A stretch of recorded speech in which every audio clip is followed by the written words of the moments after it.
Well, in just a couple of moments, we will hear from Acting Homeland Security Secretary Kevin McAleenan and HHS Secretary Alex Azar.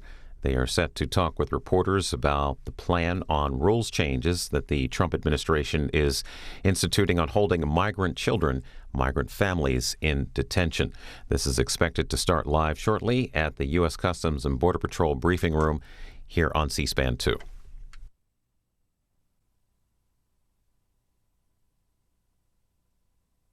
The ongoing security and humanitarian crisis at our southwest border, publishing a final rule to implement the Flores Settlement Agreement.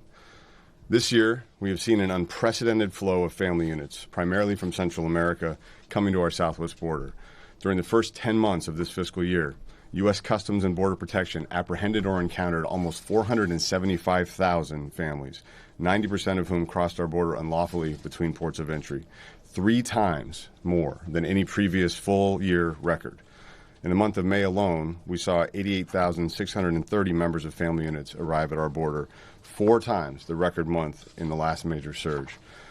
As I have testified multiple times and as experts throughout this administration, as well as leaders from previous administrations have explained, the driving factor for this crisis is weakness in our legal framework for immigration. Human smugglers advertise, and intending migrants know well, that even if they cross the border illegally, arriving at our border with a child has meant that they will be released into the United States to wait for court proceedings that could take 5 years or more. This key gap in our immigration framework comes from a 2015 reinterpretation of the Flores Settlement Agreement, an agreement that is now more than 2 decades old, by a federal district court judge. This reinterpretation, which applied for the first time the requirements of the Flores Settlement to accompanied minors, has generally forced the government to release families into the country after just 20 days, and incentivizing illegal entry, adding to the growing backlog in immigration proceedings, and often delaying immigration proceedings for many years. This single ruling has substantially caused and continued to fuel the current family unit crisis and the unprecedented flow of Central American families and minors illegally crossing our border until today.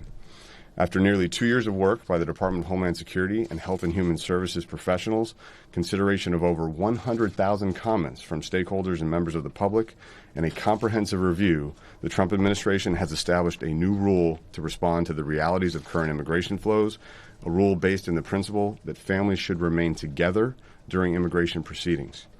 While the Flores Settlement Agreement is operationally outdated and does not respond to the current immigration crisis, it has many important aspects and principles, like the need for special protections for children and high standards for government facilities, that were adopted as defining features in this new rule.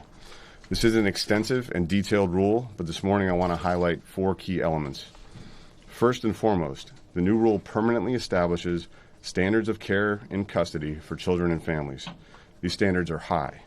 In doing so, the rule fulfills one of the central, original purposes of the 1997 Flores Court Settlement Agreement to ensure appropriate care for all children. A national standard of care ensures that care in custody of children and families is not a policy decision and should not be subject to the ebbs and flows of state and local politics. Instead, all children in the government's care will be universally treated with dignity, respect, and special concern in concert with American values and faithful to the intent of the original settlement. The facilities that we will be using to temporarily house families under this rule are appropriately fundamentally different than the facilities where migrants are processed following apprehension or encounter at the border. They are campus-like settings with appropriate medical, educational, recreational, dining, and private housing facilities. For example, the First Family Residential Center in Berks, Pennsylvania has suites where each family is housed separately. Furniture, bedding, towels, clothing, and toiletries are provided. There's a large community living room that has big screen television, cushioned couches and lounge chairs, a gaming area, and a separate library that contains books, other television sets, video games, and board games. The facility also has an entire wing dedicated to classroom learning where minors at the facility go to school 5 days a week. Another wing is a medical facility where minors and their parents receive any necessary medical care, including all immunizations required for later admission to U.S. public schools. There are also phone banks to call relatives, consulates, attorneys, or other representatives. In all family residential centers, 3 hot meals a day are provided, and snacks are available throughout the day. All of our 3 family residential centers offer a variety of indoor and outdoor daily recreation activities. For children and adults, indoor activities offered include a variety of sports, group exercise classes, arts and crafts classes, movie nights, and even seasonal holiday-themed activities. Outdoor recreational facilities include soccer fields, volleyball courts, and play structures. The FRCs have video conferencing set up for court hearings and private meeting rooms so that families can meet with their attorneys or representatives. Child care is provided to the parents while they meet with their attorneys or representatives or attend these hearings. Interpreting services are available 24 hours a day via telephone. Attorneys and representatives approved to appear at immigration court hearings are provided access to the residence at various times each week, enabling families to obtain counsel and not have to appear at immigration hearings as pro se respondents. The new rule will ensure that children and families in the care of the government are temporarily housed in facilities that are appropriate for their well-being. Second, the new rule closes the legal loophole that arose from the reinterpretation of Flores, which Congress has refused to do, allowing the federal government to house alien families together in appropriate facilities during fair and expeditious proceedings, as was done by the previous administration in 2014 and 2015. Prior to the 2015 court ruling that restricted our use of the FRCs, immigration proceedings averaged less than 50 days, granting those with meritorious claims prompt relief and permission to stay in the U.S. with appropriate documentation, while swiftly repatriating those with meritless claims who have comprised a substantial majority of the families arriving and being processed. Our goal remains, as in the previous administration, to provide an expeditious immigration result while holding families together, which particularly benefits legitimate asylum seekers with meritorious claims. The current system, however, serves those with meritless claims and leaves all migrants in a state of limbo for years. In recent months, the majority of final orders of removal for families who recently arrived at our border have been issued in absentia, over 85%. This rule changes that dynamic. The result of holding families together under the previous administration was a dramatic reduction in the flow of unlawful crossings by families.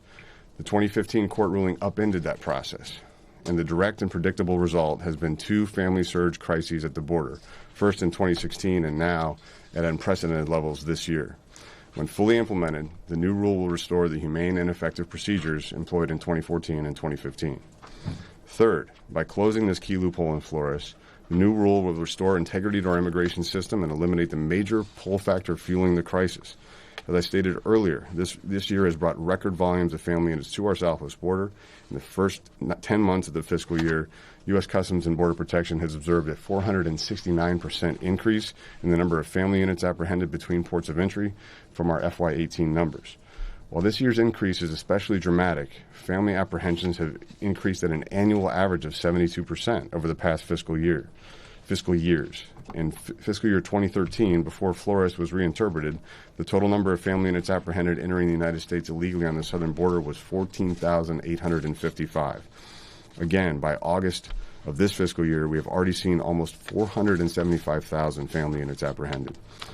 By eliminating the incentive to make the journey to the United States as a family, the new rule will reduce the unprecedented volume of family units that has strained the already limited resources of our department components and put children throughout the region at risk. The scale of this crisis has required us to ask a tremendous amount of our Border Patrol agents and CBP officers as they have stepped up. This new rule will provide them with well-deserved relief and allow them to rededicate their resources and time towards stopping criminals at the border, the job they signed up to do. And fourth, the new rule will protect children by reducing incentives for adults, including human smugglers, to exploit minors in the dangerous journey to our border, using them to beat the system and be released into the United States.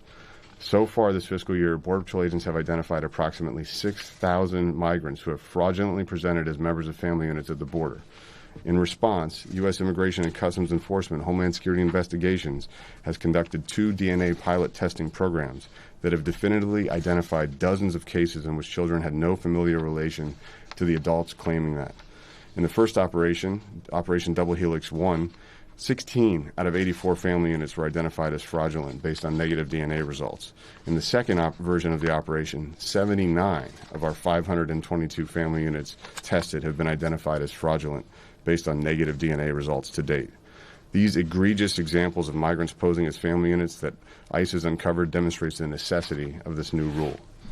No child should be a pawn in a scheme to manipulate our immigration system, which is why the new rule eliminates the incentive to exploit children as a free ticket, or as one gentleman in Guatemala told me, a passport for migration to the United States. This action by the administration is just one part of our overall effort, but it's an essential one that will do a great deal to address the crisis we are facing. To emphasize again, at the heart of this new rule are two core principles: that families should remain together during immigration proceedings, and that conditions for care of children must be appropriate. The new rule establishes a high national standard for care of children and families in custody, allows the government to keep families together for fair and expeditious immigration proceedings, restores integrity to our immigration system, and eliminates the incentive for children to be used or exploited to enter the United States. The border security and migration challenges we face require a whole-of-government approach, and we look forward to working together, including with our international partners, to continue to address them. Thank you. I look forward to taking your questions. Good morning. Based on this new regulation, how long do you expect families to remain in detention together? How long do you estimate the court proceedings will take? Well, again, we've done this before as the Department of Homeland Security. In 2014 and 2015, under then Secretary Jay Johnson, family residential centers were established and these proceedings were implemented. During that time period, the average stay was under 50 days for completion of an immigration proceeding. CBP has released over 130,000 family units since March, as you all have said, because your systems are overwhelmed. Are you prepared to detain all of these family units starting tomorrow, or will more bed space have to be created? Yeah, we're not going to be detaining every family unit that arrives starting tomorrow. What Flores, the regulation implementation does, and again, it's not going to be effective for 60 days from publishing in the Federal Register, which is Friday. But it allows us to keep families together through their immigration proceedings. We have 3 family residential centers, about 3,000 total family beds in those centers. But that's going to allow us to bring families in, finish immigration proceedings as one of a multi-layered strategy. We're also working with Central America. We're working with Mexico to address immigration flows. We have the migrant protection protocols, which can be used to have families waiting in Mexico during their immigration proceedings as well. So what this will do is substantially increase our ability to end the catch and release challenges that have fueled this crisis for families. You said that eliminating the incentive for families to make the journey to the U.S. is obviously one of the primary goals here. But is it possible that families considering coming here will not really listen to the Flores rule issue? They will hear words that you just said, like campus-like settings, suite for each family. Families will remain together, library, gaming area, 3 hot meals, soccer fields, and they'll say, wow, that sounds great, let's go. I don't think so. In our experience, the main driver for immigration flows is the perception that they'll be successful in being allowed to stay in the United States. If we have a process that gets immigration results and the vast majority are being repatriated in a timely fashion, that's the message that people will see. 5,000 to 7,000 per person, a dangerous journey in the hands of smugglers to the U.S., ultimately not successful within a matter of weeks and months. That's going to be what changes the dynamic. That's what happened in 2014. That's what's happened whenever we've been able to effectively implement immigration consequences for people that don't have meritorious claims. Do you expect to implement this new rule before it's enjoined in the courts? So obviously there will be litigation, as you know, all new immigration rules have faced litigation in my career. So we do expect a dialogue in the courts. In fact, this rule contemplates terminating the Flores settlement agreement, and actually there's a legal proceeding just to do that coming out of the implementation. So we do expect litigation. We do hope to be able to implement as soon as possible. And just to follow up, what's the capacity of these facilities that you're talking about? Again, we have approximately 2,500 to 3,000 beds, depending on family configuration. Question, Beth? First of all, thank you for holding the press conference today. Related to your trip to Panama, can you speak to the Washington Post report that you're looking to strike an asylum deal that would allow the U.S. to send extracontinental asylum seekers to Panama? Actually, we've got a much broader agenda for our trip to Panama.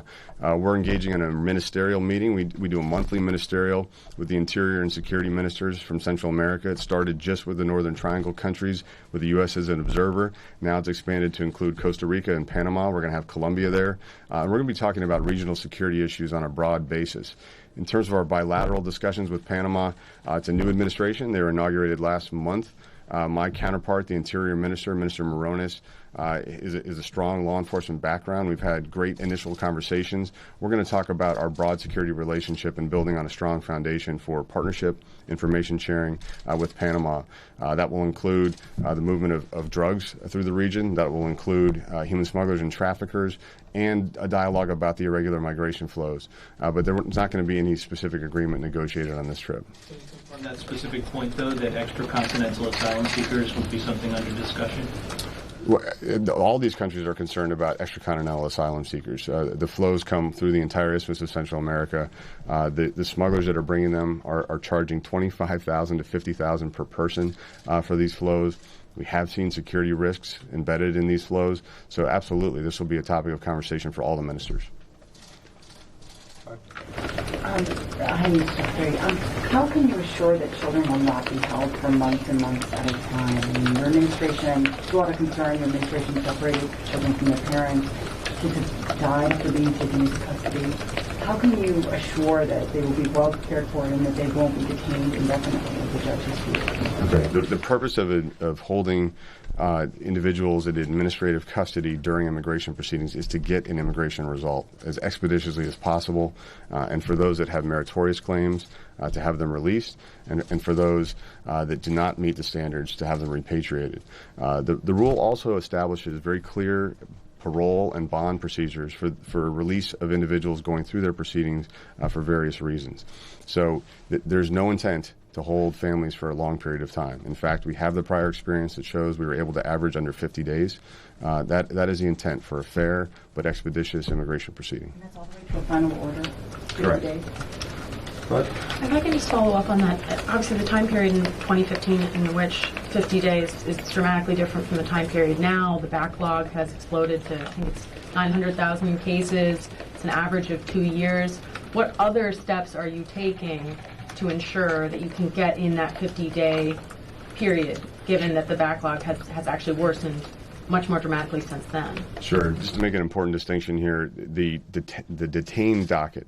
This is the court dockets that immigration judges operate where people are held in immigration custody and ICE custody. Those move much more quickly than the multi-year numbers you're hearing for the non-detained docket.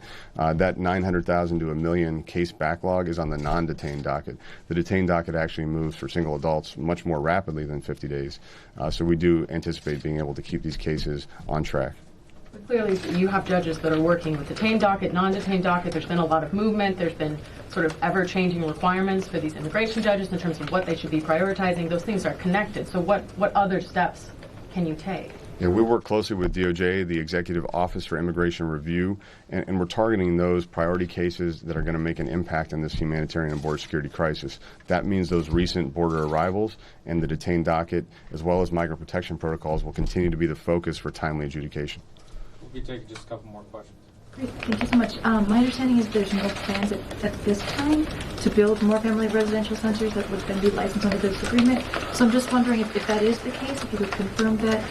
How would this agreement, have teeth, or this new rule actually have teeth and actually determine what you're hoping to do? Sure.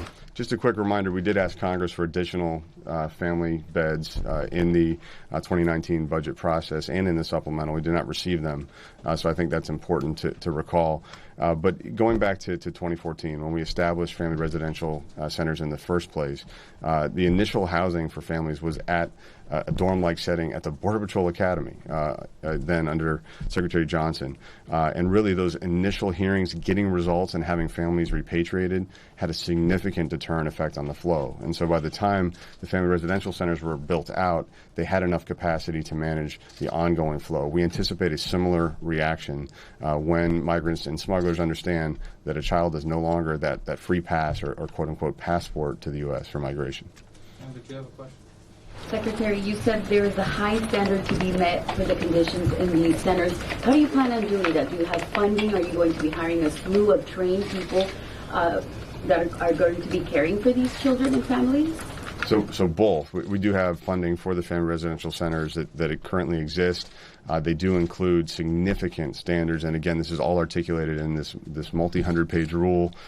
We do have contract professionals, medical professionals, mental health professionals, counseling professionals, all going to be on staff at these centers and managing and interacting with the families and children.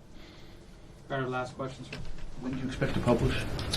Again, it goes to the register today, published Friday officially, and then it's effective 60 days later. All right, thank you everyone for your time, Mr. Secretary. Thank you.